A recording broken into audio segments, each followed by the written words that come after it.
Good people, tadi kalau Anda ikuti dari awal cerita tentang Brili dari Puerto Rico atau Purwokerto, setelah tahu ada perawat yang ditolak oleh lingkungannya, Brili dan teman-teman berinisiatif, udah tinggal di homestay milik mereka. Tapi bukan cuma 2 orang yang awalnya dibantu, tapi kemudian ternyata Brili dan teman-teman malah menawarkan, nih ada 24 kamar, silakan ditempatkan dan selama dibutuhkan. Ya, seperti yang saya bilang tadi, Bang, dari viralnya berita ini akhirnya banyak orang-orang baik yang tergerak. Ada yang dari Jakarta kontak saya, mereka yang akan crowdfunding, mereka yang akan mencari dananya dan nanti dipakai untuk operasional di homestay saya. Ada yang seperti itu juga. Jadi saya ya sangat terbantu sih, akhirnya tangan-tangan Tuhan yang tidak terlihat yang menggerakkan hati teman-teman untuk bersama-sama mensupport saya. Jadi banyak orang sekarang membantu ya. Bantuan itu berupa apa? Uang, barang, atau apa?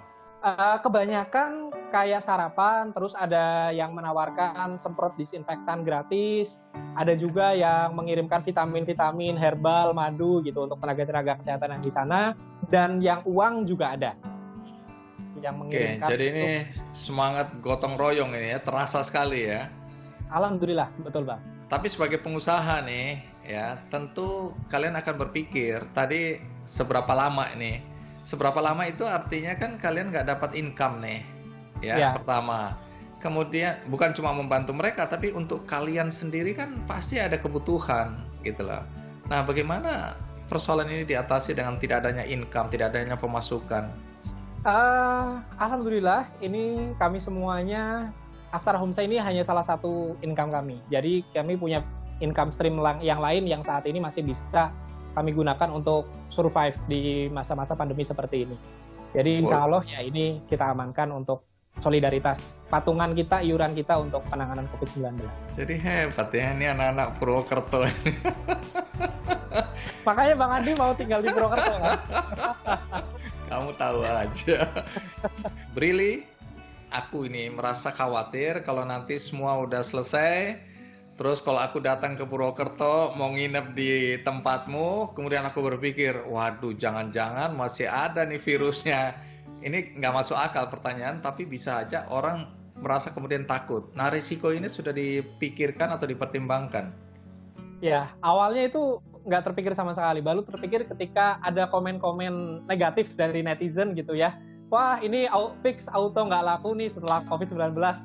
Oh iya, ada resiko itu ternyata. Tapi saya percaya sih teman-teman netizen yang baik hati juga akan berpikir secara rasional bahwa virus ini kalau sudah disemprot, kalau sudah disterilisasi, kalau sudah dilakukan disinfektan secara rutin juga pasti akan hilang.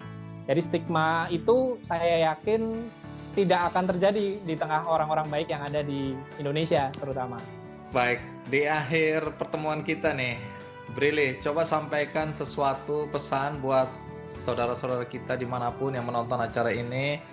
Buat good people semua di luar sana, di seluruh Indonesia, ini adalah masa yang paling penting untuk kita karena di sini solidaritas sangat dibutuhkan. Kita bisa memberikan sesuatu yang selama ini kita miliki.